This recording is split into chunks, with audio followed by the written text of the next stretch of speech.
Thanks for joining today.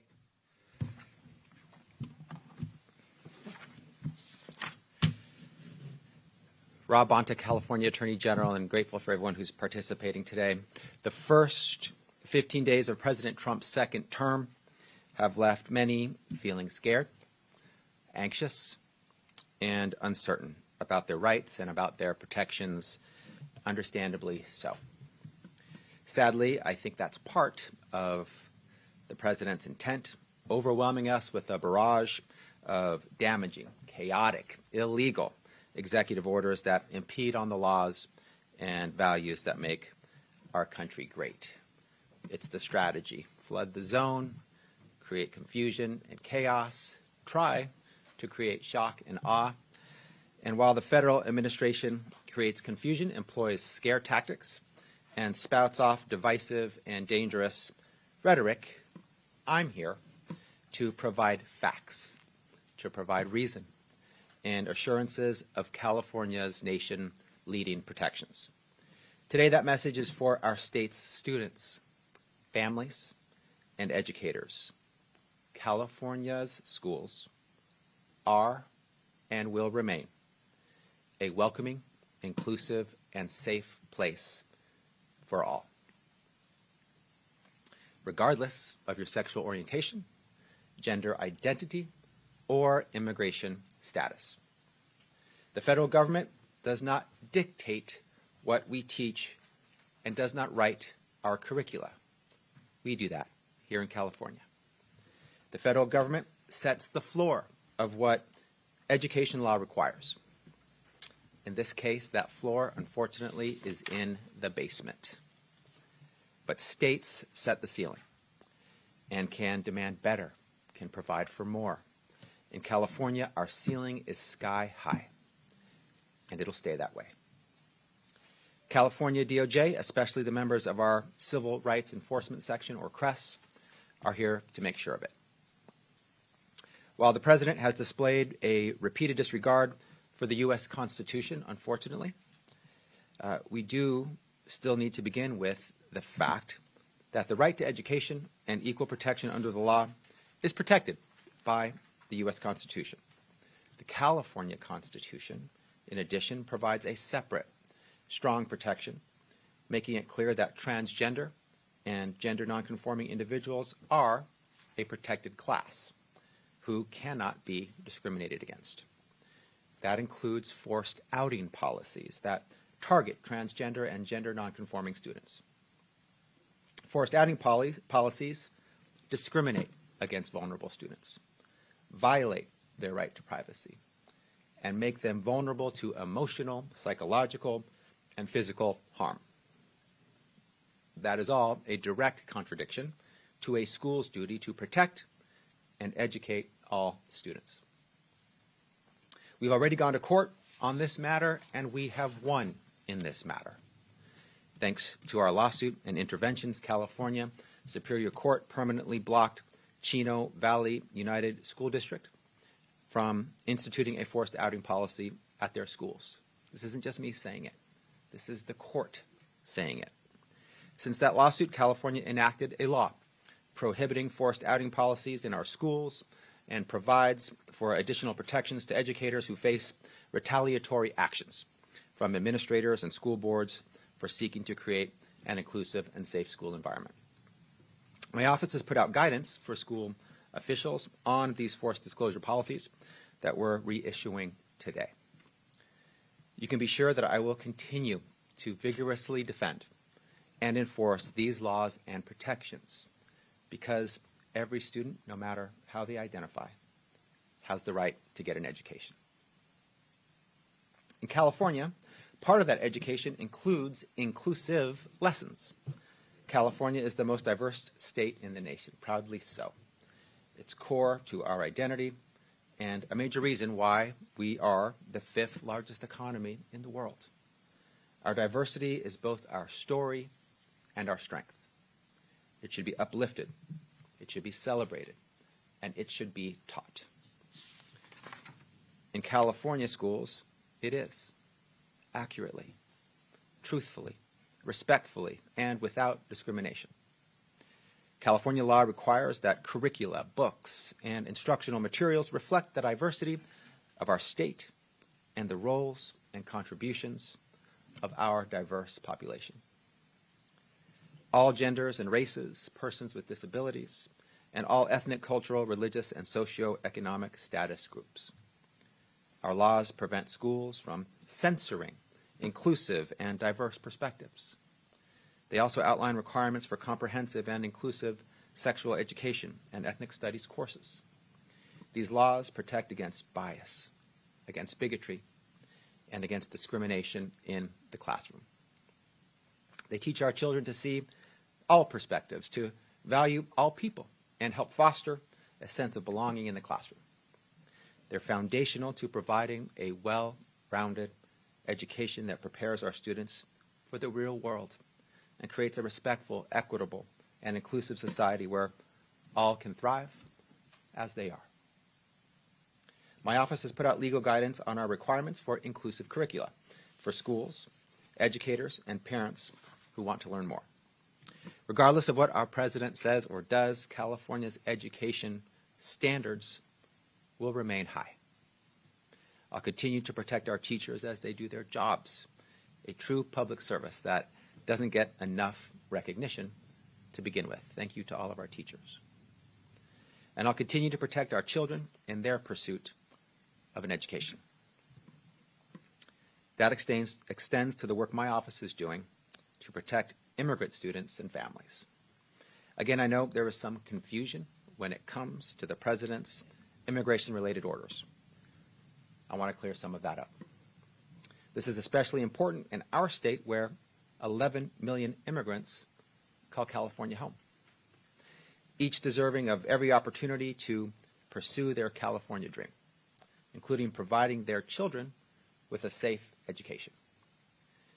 I'll repeat, in California, all students have the right to an education, regardless of their immigration status or the immigration status of anyone in their family. Every child and family also has the right to keep their education records and personal information confidential. Families should know that they don't have to share passports, visas, or a social security number, or even citizenship information to enroll their child in school. Schools must accept a variety of documents from a parent or guardian proving the child's age and residency, and schools are not required to keep the document. Parents have the right to opt out of disclosure of their child's directory information. And they can update their child's emergency contact information, including secondary contacts, to identify a trusted adult guardian who can care for their child if they are detained or deported. All of this and more is outlined in the Guide for Students and Families that my office has put out in multiple languages and is available to the public.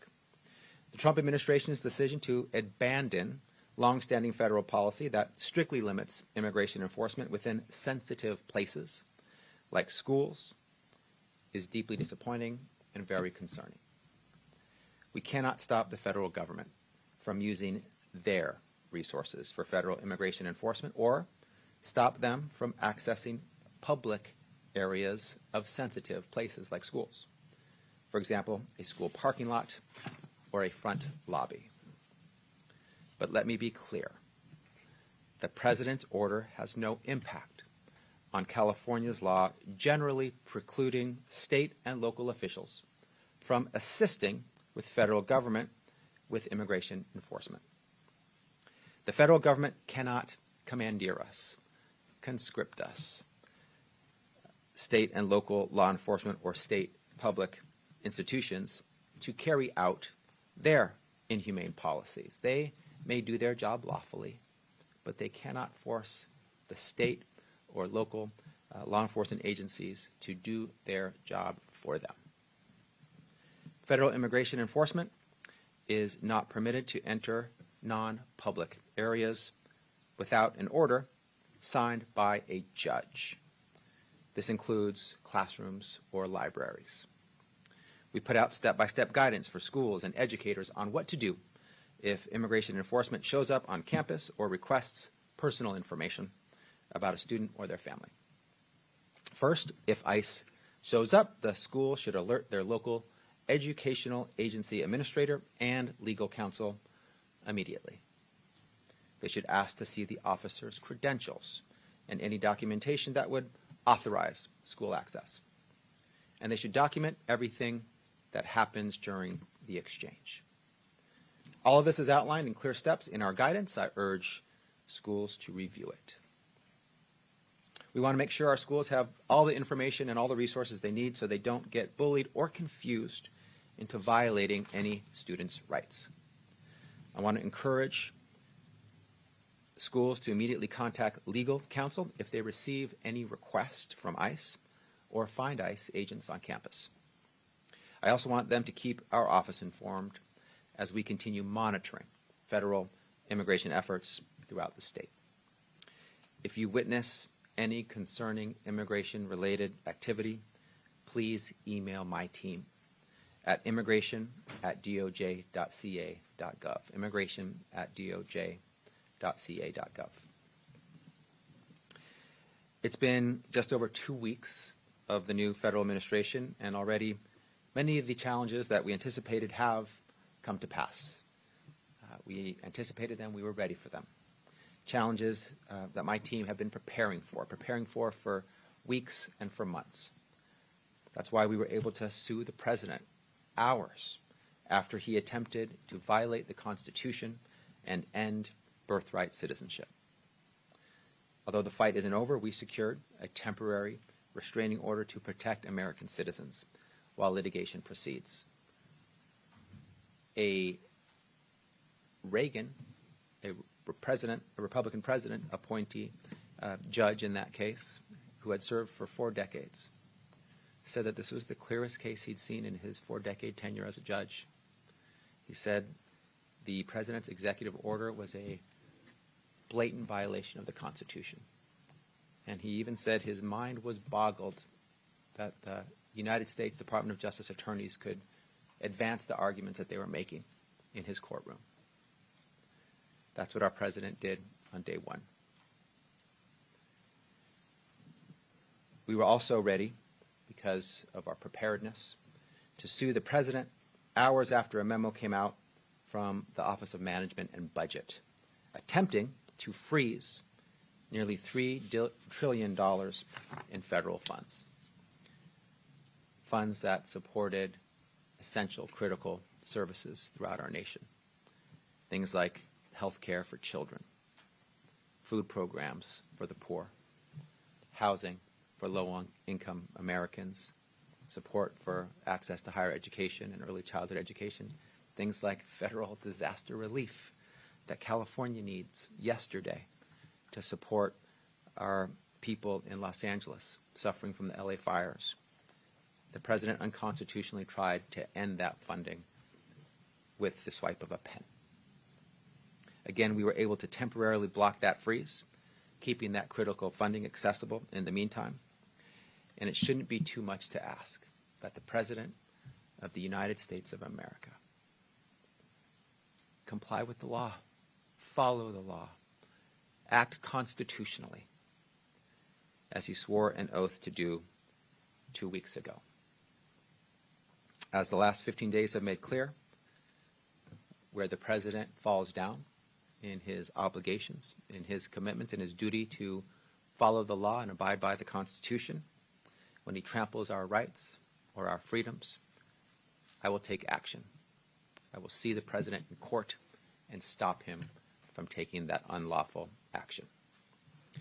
I will not be deterred by his divisive or his harmful rhetoric or chaotic late-night directives.